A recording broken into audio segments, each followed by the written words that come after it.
Cameroon, Bandou, Africa, Bandou, through the world, Bandou. Qui a fait un passage du côté du club Éclair de ça, c'est à Yaoundé. On parlera également des communiqués de Serge Abouin, président de la Fédération camerounaise de volleyball.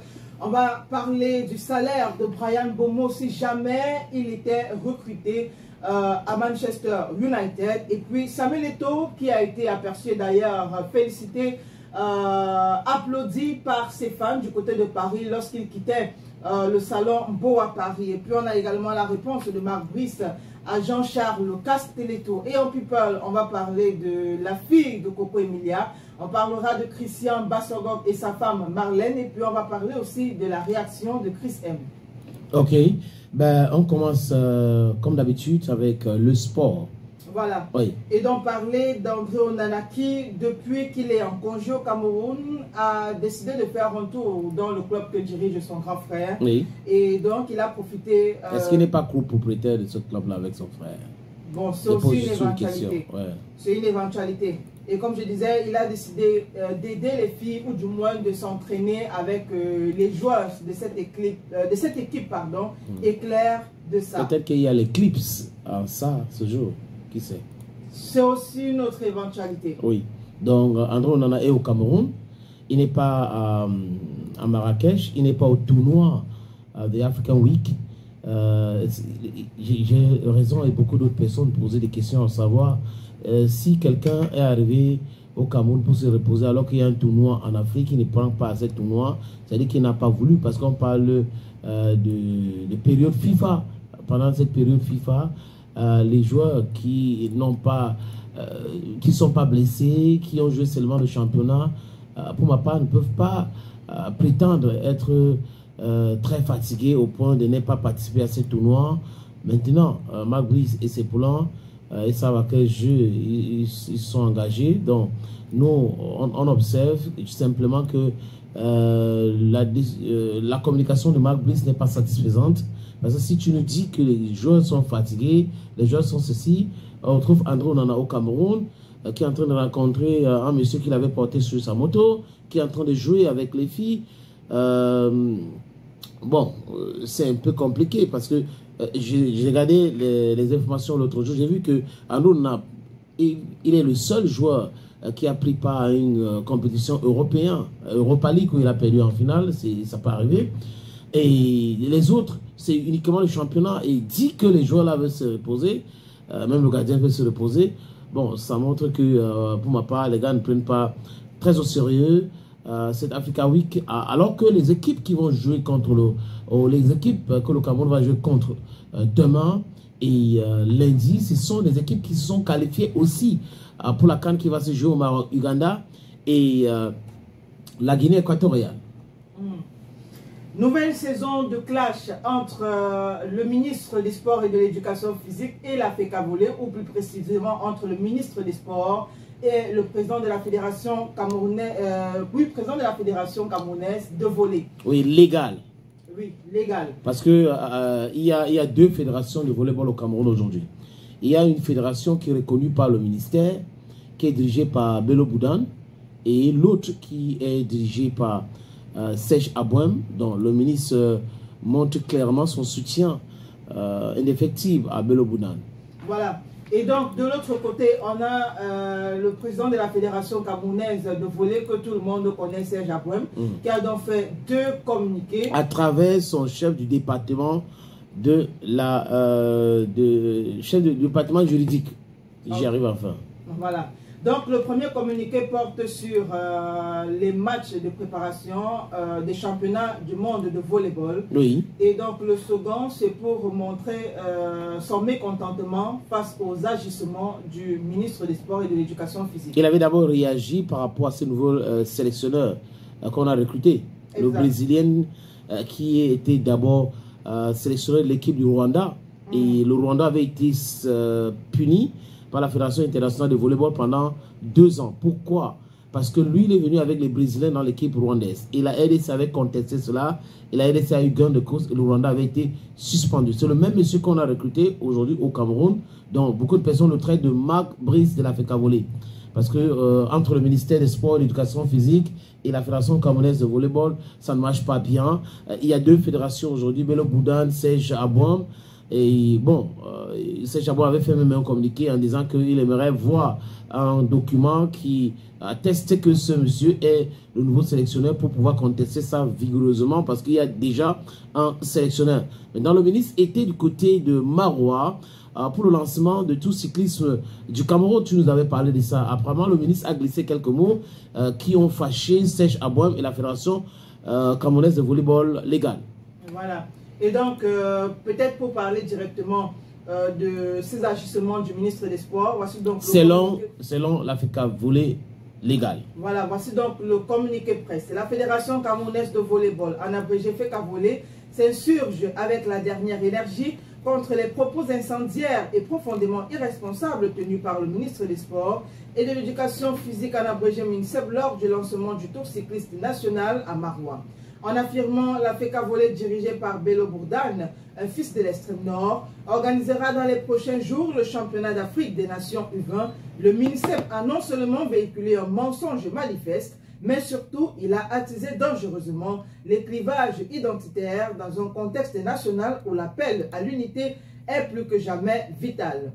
Ces propos lourds de conséquences sont en totale contradiction avec les valeurs républicaines et l'idéal de cohésion nationale promu sans relâche par le chef de l'État, son Excellence Paul Biya, qui déclarait avec gravité lors de la 49e fête nationale, dans la période délicate que traverse notre pays, menacé par un ennemi impitoyable, jamais notre cohésion nationale n'a été aussi indispensable.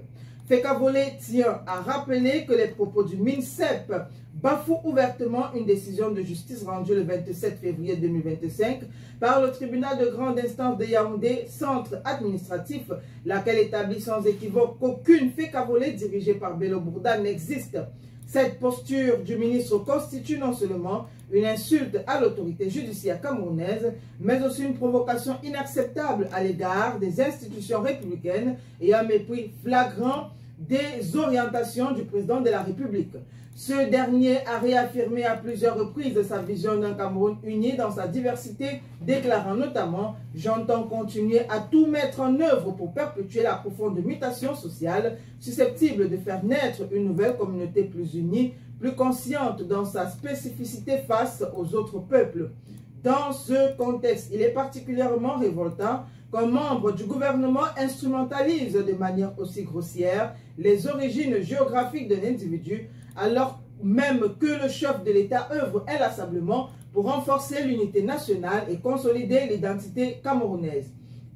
Face à ce grave recul républicain, la FECA Volley, seule structure légale reconnue par l'État et les instances internationales, réaffirme avec force son engagement indéfectible à promouvoir le volleyball au service de la nation sans aucune considération régionale ou éthique. Fidèle à ses valeurs de patriotisme et de légalité, elle continuera à porter haut les couleurs nationales. C'est pourquoi la FECA Volley lance un appel solennel à toutes les Camerounaises et à tous les Camerounais à rester unis, à respecter scrupuleusement les décisions de justice et à suivre la voie tracée avec sagesse par le président Paul Biya vers une nation plus forte, plus soudée et pleinement consciente de sa richesse dans la diversité. Plus que jamais, la FECA Volley demeure un rempart de l'unité nationale et un vecteur d'excellence sportive, résolument engagé dans la construction d'un Cameroun apaisé et uni. Le chef du département des affaires juridiques, Mapak Martin Luther. Voilà la réaction donc de la FECA Volley légale. Ce brouhaha entre le MINSEP et la FECA Volley ou entre le MINSEP et Serge Abouam on n'est pas prêt à mettre un terme à cet conflit parce que c'est un conflit qui date depuis très longtemps. Je ne sais pas pourquoi est-ce que ça continue comme ça. Et autre chose aussi, est-ce que le ministre devait tenir des propos pareils du côté de Marois alors qu'on parlait plutôt du lancement de la saison de tout cyclisme camerounais. Je crois que le ministre aussi peut répondre. La lettre qu'a lancée Serge Abouam est aussi très intéressant parce qu'il y a des propos aussi qui tendent à chercher à diviser les Camerounais, tel est parce qu'il est de tel côté, parce qu'il vient de telle ou telle zone. C'est pour cette raison que non. le Cameroun, les Camerounais sont un. Ils ne devaient pas normalement venir de la bouche de ministre, mais maintenant, on attend donc sa réaction. Il va dire dans quel contexte et pourquoi il a dit cela, parce que c'est lui le poète. Il a écrit le poème qui est son discours et il est le seul qui peut nous expliquer après pourquoi il a tenu de tels propos du côté de Maroua. Et donc, maintenant, parler du salaire de Bryan Mbeumo. On en parlait ici il y a quelques jours. Manchester United qui est intéressé à Bryan Mbeumo et également d'autres clubs, notamment Aston Villa, Tottenham aussi, qui voudraient Newcastle. Et Newcastle, et j'ai dit ici que 6 mois, avant de continuer, désolé, 6 mois j'étais à la place de Bryan Mbeumo, j'irai à Tottenham qui va jouer la Champions League la saison prochaine. Voilà. Maintenant, je ne suis pas son manager. Et donc, si jamais c'est Manchester United qui réussissait à avoir Bryan Mbeumo, on peut croire que son salaire pourrait passer, son salaire hebdomadaire pourrait passer de 45 000 livres sterling à 230 000 livres sterling. Il va entrer dans le record. C'est beaucoup d'argent. Hein. Par semaine, et on paye là-bas comme ça. Hein. Okay. Par semaine, dans chaque semaine. Donc c'est pour cette raison que tu vois, les joueurs de cette ligue, de la Premier League, ils prennent souvent leur petit congé le week-end. Giovanni, à l'époque, quand il était à Manchester United, chaque week-end, il était au Cameroun. Quand on paye son argent, il peut prendre le vol spécial ou il peut aussi prendre un jet privé, il peut prendre, comment je vais dire ça, il peut prendre un business class dans un vol à destination du Cameroun. Donc, c'est bien pour lui. Moi, je lui souhaite tout le meilleur, mais j'aimerais qu'il joue dans un club qui va participer à la Champions League. Ça, c'est mon souhait pour Bryan Mbeumo. Maintenant, c'est à lui de décider. Il sait ce qui est bien pour lui et c'est ceux qui savent ce qui est bien pour lui.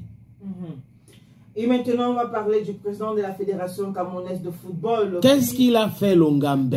Voilà, qui a troqué l'une de ses voitures pour un scooter. Je pense que c'est comme ça que ça s'appelle. Oui, c'est pour un François Hollande. Bref, quand il était président, il aimait trop les scooters. Voilà. Donc, il faut dire que juste après son intervention au Mbo à Paris, en France, Samuel Eto'o, comme je l'ai dit, a troqué un de ses véhicules pour un scooter. Question de rapidement rallier l'aéroport parce qu'il fallait qu'il assiste à la finale de la Champions League. À l'Alliance Arena. Voilà, entre le PSG et Inter de Milan. Inter de Milan, où le PSG a laminé Inter de Milan. 5-0. Ouais. Voilà. Et donc, beaucoup de fans de Samuel Eto'o qui en ont profité pour prendre des photos juste à l'extérieur de cette salle de conférence. Il a un peu perturbé le meeting. C'était une personne qui était arrivée au meeting. Tu comprends ce que je veux dire? Aussi. Comme nous ne parlons pas de ça ici. Il a un peu, quand il est arrivé, d'abord en voiture, ça a perturbé et après il est reparti en scooter. Parce qu'il devait rallier l'aéroport. Tout le monde, surtout ceux qui connaissent bien Paris, savent les bouchons qu'il y a là-bas. Quand ça commence, moi j'ai raté le vol une fois avec Alain Moifou à cause des bouchons. Voilà. Donc c'est pas facile. Donc beaucoup de personnes qui ont encore vu en un Samuel Eto'o beaucoup d'humilité. Bon, certaines personnes aussi ont pensé que voilà, c'est toujours cette affaire de pauvreté, il n'a pas d'argent. Donc ça se dessine au fur et à mesure. Ouais, que ça ne va pas. Après, c'est aussi un choix. Je pense que c'est pas la première fois qu'on le voit. Il a même pris le train. Il avait déjà pris le train aussi une fois. Et je pense qu'une fois, il nous avait posté un de ses scooters. Là, et puis on a évalué le prix. C'était pas quand même... Oui, c'est pas les cacahuètes. C'est pas les cacahuètes, voilà. Donc, après, il est libre. C'est Samuel Eto'o fils. Peut-être ici, c'est parce que aussi on a des routes qui ne sont pas routes. Sinon, je pense qu'on aurait vu ce même Samuel Eto'o ici dans nos Il y a beaucoup de personnes... sur nos routes à moto. Il y a beaucoup de personnes qui ont des véhicules, qui ont la moto aussi. Hein. À cause des embouteillages, ça dépend de quelle zone tu habites. Voilà. Donc, avec la moto, ça circule rapidement. Avec la voiture, tu dois attendre. Je ne t'apprends rien. Maintenant, il peut être pauvre ou pas pauvre, c'est son dada. Et c'est pas pourquoi ça doit intéresser les gens. Et ceux qui parlent de la pauvreté des Samuel Eto'o, c'est ceux qui sont les milliardaires. Bonne question. Et maintenant, pendant qu'on attend la réponse de Samuel Eto'o, il faut dire qu'il y a un qui a répondu à un autre. Là, c'est le sélectionneur des Lions Indomptables qui a répondu à Jean-Charles Castelletto. Pour rappel, il faut dire que lorsque Marc Brice sortait sa liste des joueurs sélectionnés, on a Jean-Charles Castelletto qui avait posté sur Instagram: désolé, fin des aventures, Marc Brice a décidé de ne plus être rancunier. Là, c'était la sortie de Castelletto. Mais on avait bien compris donc que Marc Brice avait un problème avec Castelletto. Bon. C'était ça le message. Bon, je pense bien que oui. Mais quand on parle de rancune, ça veut dire qu'il avait une dent contre Castelletto. Et qu'à la fin, il a décidé d'arrêter, de dire ok, c'est bon, on peut recommencer, on commence à travailler, il n'y a pas de problème. Mais c'était pour quelle raison? Pourquoi est-ce que lui, il était fâché de Castelletto? Est-ce que c'est parce que Castelletto avait refusé de lire la lettre ou d'accompagner les autres pour la lettre, ou son comportement concernant la lettre, ou les différents plans contre le président de la Fédération camerounaise de football? Je m'interroge. Voilà, et donc Marc Brice qui a répondu en disant ceci: Jean-Charles Castelletto, quand je fais des choix, ils sont purement sportifs. Je ne m'intéresse pas aux réseaux sociaux. Il était là en octobre et en novembre, pas en mars, et il est de retour. Dans un effectif, il y a de la concurrence. Quand je fais des choix, ils sont purement sportifs. Voilà donc la réponse de Marc Brice sur Snapchat, pardon, une réponse à Castelletto. Mais tu n'attendais pas que Marc Brice vienne affirmer qu'il était rancunier? Il ne peut pas. Bon, naturellement, il ne dira pas qu'il est rancunier. Bon, après tout, on a compris que forcément, il y avait quelque chose. Parce que si Castelletto parle de rancune, il y avait Anguille. Et l'anguille là se cache toujours sous roche, non? Voilà, donc généralement c'est ça. Castelletto ne pouvait pas se permettre de parler de rancune alors qu'il n'y avait pas de rancune. Ça veut dire qu'il y a un problème entre Castelletto et Marc Brice. Ne va pas dire, Castelletto aussi ne va pas dire. Mais généralement les joueurs font des déclarations après la retraite, où il va expliquer que moi et le coach, peut-être qu'ils m'ont demandé de faire ci, j'ai dit que non, je ne suis pas moi là-dedans, ils se sont fâchés. On a parlé dernièrement aussi de Bassogog. Oui. Bassogog qui a parlé de manque de respect, qu'il faut savoir partir. Quand le manque de respect est visible, est créable. Donc, quand Bassogog parle comme il a parlé, Castelletto parle comme il a parlé, on doit savoir qu'il y a quelque chose qui ne va pas. Peut-être qu'il y a des joueurs qui donnent les ordres, et peut-être que Marc Brice est en complicité avec ce joueur-là, peut-être. Donc, on se pose juste des questions, parce que chez nous, on dit Ibili, Nikai. Et maintenant, on va passer à autre chose.